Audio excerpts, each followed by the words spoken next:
Hi there, my empowered empath warriors. Welcome back to Self-Empowered Empath, where we help you to power up and be the best version of yourself by eliminating toxic individuals and energy vampires from your life and rediscovering who you truly are. Now, in this episode, I'm excited because I'm going to go through 10 manipulation tactics that your narcissist may use with you to get what they want.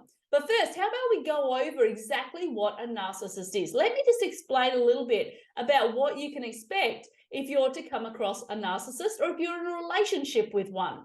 So every one of us at some point in time will display narcissistic characteristics. I'm not saying we're narcissists, but we will display narcissistic characteristics or traits that we manage to reel back in when we notice it's getting a little out of control. But what I'm talking about here is somebody with true narcissistic personality disorder, also known as NPD.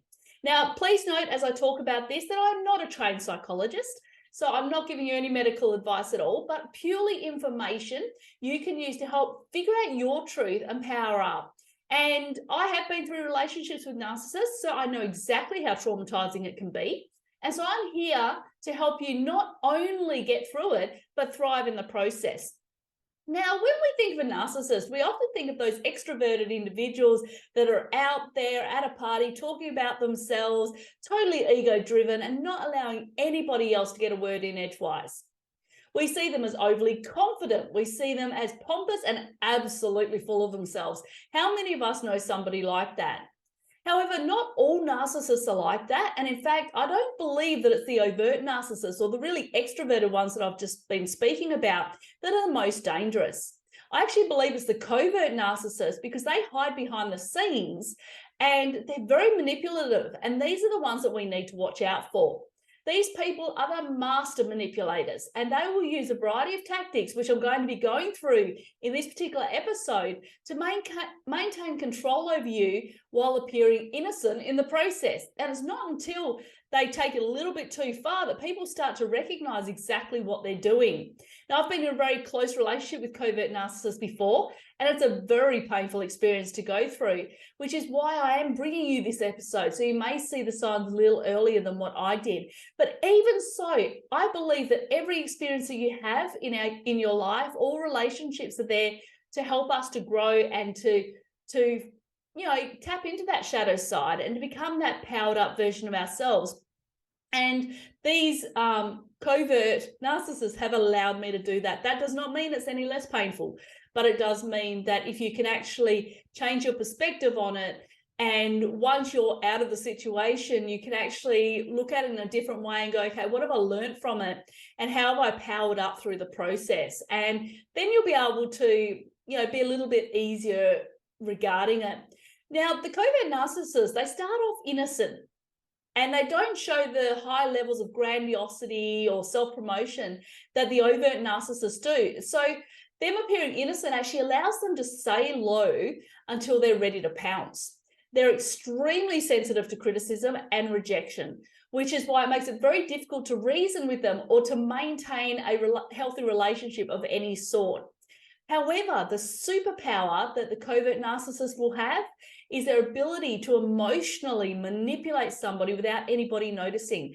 And this is especially true with the empaths, because the empaths are very people-pleasing, predominantly most that I know are very people-pleasing. They want the best for somebody else, and they're often the narcissist will be attracted to the empaths because the empaths are happy to give the energy off, to hand the energy over to them. So the covert narcissist is very good at emotionally manipulating these people, and nobody notices, at least until later on down the track, as I mentioned before. Now, you'll find that this person will invade your personal space. They'll have no respect for boundaries, and they'll exploit your vulnerabilities to get what they want. So in other episodes, I will delve deeper into all of this. I will have additional content in my Patreon page over at Superconscious Success, and also check out YouTube channels, blogs, everything else. And you'll get lots and lots of content. I'm actually in the process of writing my book, Becoming a Self-Empowered Empath, which is going to show you how to do all of this. And there's a lot of new courses being added to Superconscious Success Academy. Anyway, let's get back to to this because I really want to go through 10 of the most common manipulation tactics that may be used on you if you're in a narcissistic relationship. So the first one is tactic number one they'll use is gaslighting. Now, we've all heard of the term gaslighting. And so gaslighting is basically when a narcissist gaslights you, and for the purpose of this, sometimes I'll use the term narc, which basically means narcissist. Now, when a narc gaslights you, they will seek to distort or deny reality. And so they'll manipulate the truth so as to create doubt in your mind. That you'll start to question your own memories, you'll start to question your own perceptions and your own sanity. And I know this all too well because of this doubt, it allows a narcissist to have complete control over you by leaving you feeling confused, vulnerable, and dependent on them. So this is the number one tactic that the narcs will start with is gaslighting. Then we have triangulation. That's the second tactic. Now, this is a dangerous tactic where the narcissist will actually cause conflict or competition between two or more people, usually indirectly. Now, by pitting people against each other, they maintain that control. And because the victims are focused on this conflict, then the narcs can avoid the accountability. So this could be, say, a child that is trying to separate the parents, or it could be a friend that comes between two different friends and they're trying to sort of split them apart, or, you know, they kind of have third parties in these situations to create conflict and to create, you know, chaos between different relationships. Then we have tactic number three. This is love bombing. Now, this is most definitely something you need to watch out for if you're in a relationship with a narc. Because at the start of the relationship, the narc will display an overwhelming amount of affection, adoration, and charm in order to reel you in. Now, when they do this, it creates an emotional dependency that allows them later on to manipulate you and exploit their control. So when you think about it, when you first start dating somebody, you may notice that they are overly affectionate. They may bring you chocolates and flowers and tell you how amazing you are and you're the best thing that's ever turned up in their life. And they're so grateful. And this is right at the start of a relationship. And what they're doing is they're reeling you in so that you believe that they are the best person in the world, and you become emotionally dependent on them. You fall in love with them, and then they've got you hook, line, and sinker. They're really good at talking. So they can talk and they can put on the charm without actually necessarily meaning it. So be very careful of love bombing. And the thing is with love bombing too, is that when they feel like they may be losing you, when they feel that they're losing that energy supply, then they may start the love bombing process again, which we'll go into a little bit later. Okay, tactic number 4 is devaluation and discarding. So this is one of the painful parts of the process that the narc will put you through. So after they've love bombed you and you're emotionally attached to them, then the narc will begin the process of devaluation and discard. So this is where they begin to erode your self-esteem. They belittle your achievements and they'll criticize your abilities. Now, once you've lost your self-esteem and self-worth, then they have you. They know they have control over you. So they'll continue to devalue you until you are no longer of any use to them. And they're ready to discard you for another target, another energy source, or once that they realize that you're onto them and they can't manipulate you anymore, this is when they're going to start the discard process. At this point, you're sitting there wondering, what have I done? Why do they treat me like this? Why am I feeling like this? And this is exactly what they're wanting to do. They want your self-worth, your self-esteem to be so low that you believe that nobody else is going to love you in the same way. Very painful thing to go through, but I've got good news, you will get through it. Okay, tactic number 5 is hoovering. So once you've been discarded, watch out for this tactic, okay? Because this is something that they will use. This is when the narc knows that they've lost you. So they'll go back to the love bombing stage, as I said before, promising that they've changed and that, you know, they may feign remorse so as to win you back.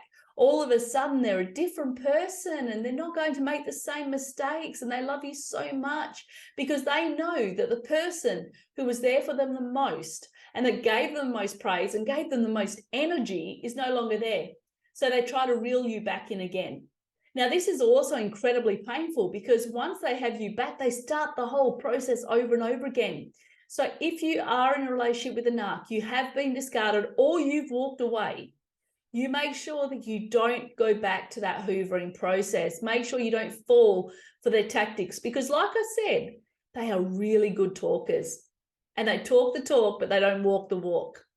Okay, tactic number 6, the silent treatment. Have you ever known someone that gave you the silent treatment? It can be deeply troubling to somebody that doesn't know what they did wrong, and especially for an empath that's a people pleaser.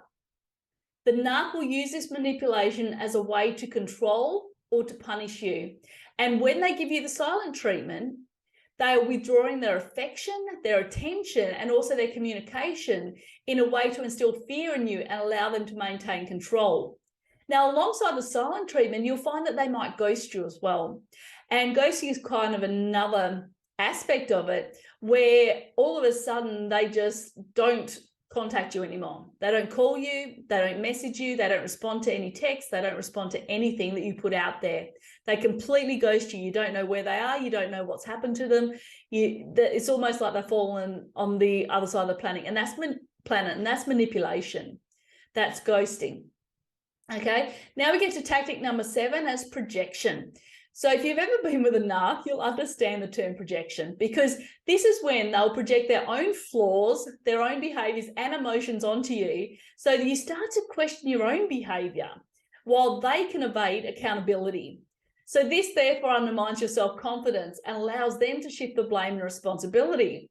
So when you try to talk to them and you try to say, I don't like being treated like this and this is not acceptable or whatever it is, then all of a sudden they will project back to you how they're feeling. And all of a sudden you start thinking, oh, did I make them feel like this? Is this my fault? Did I do something wrong? It's really a low self-worth thing. So that's tactic number 7 is projection. Tactic number 8, we talk about financial manipulation. So often we'll remain in a narcissistic relationship due to our financial dependency on the other person. Maybe you're a parent with kids and you rely on your partner's income to support you while you're raising your littlies. The narc will have no qualms whatsoever about using their financial power over you to maintain control. You may find them restricting access to money, controlling finances, or exploiting this financial dependency. That's number 8. Number 9, emotional blackmail. Wow, are they good at this? This is like their number 1 power. Because what better way to make you feel unsure about yourself than to emotionally blackmail you? This is when the narc will use guilt or fear or any other form of emotional pressure to manipulate and to control you. They'll often threaten self-harm, destruction of your relationship, so they'll continue threatening to leave, or even retaliation to maintain control over you. Now, this is especially difficult for us empaths out there that have empathy, unlike the narc, because the narc doesn't have any empathy. They don't understand being empathic for somebody else. And it's very difficult for us empaths because we don't want anything to happen to them. So, of course, if they're threatening self-harm or if they're threatening to leave or if they ghost you, as I said, you start worrying about what's happening to them. It's a very cruel thing for them to do. They do it intentionally, and it is incredibly debilitating for the person that is going through it. And then finally, tactic number 10 is smear campaigns. Now, if they feel like you are catching wind of them and they don't want other people to start believing what you are saying about them, they'll start smear campaigns to destroy your reputation. They may spread rumors, distort facts, and even paint themselves as the victim themselves. This will then isolate you, damage your credibility, and ensure that no one questions the narc's behavior. So there we go. We've just gone through 10 manipulative tactics, plus the ghosting, which was an added bonus, that a narc may use to reel you in.